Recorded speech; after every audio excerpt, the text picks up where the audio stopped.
So the last thing that I need to talk about from this section is what's called excluding values from functions.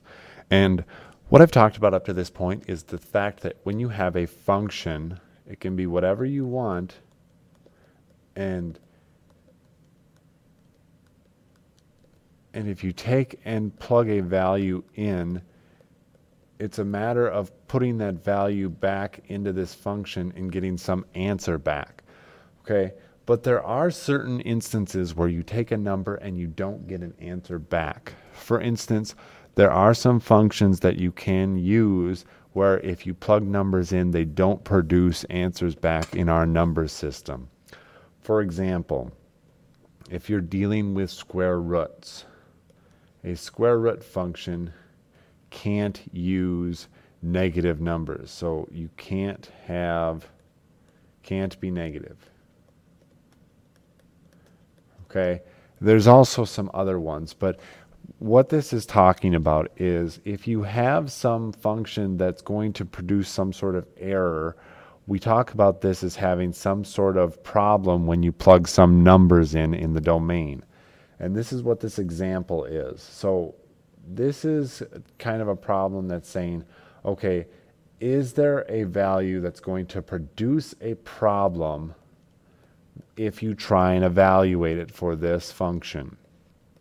Well, if we try and plug a number in, for example, if I plug in 0, I get 2 over 0 minus 5, which is going to be 2 over 0 minus that 5 is going to be a negative 5, which is going to be a negative 2/5.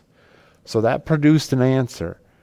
And if I pick any number, most of the time it's going to work.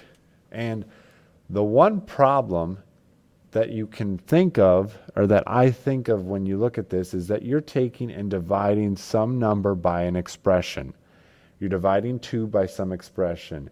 And when I think of this, you can't divide by 0. So we can't let the denominator be 0. This cannot be 0. So this cannot equal 0. So what we have to do is have to either think about what that has to be in order for it to be 0, or have to say, well, let's just say it is 0 and see what number that would be. So we have an equation, we solve it for 0, and we get x equals 5. So when we get 5, if we plug that back in, we get a denominator of 0, which we can't divide by because you can't divide something into 0 parts. Therefore, we have something that doesn't work in this function.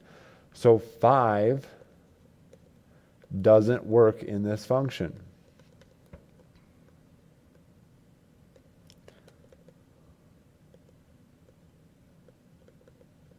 So we say that this value is excluded from the domain. So we say x cannot equal 5. And this is the value that is excluded from the domain of this function.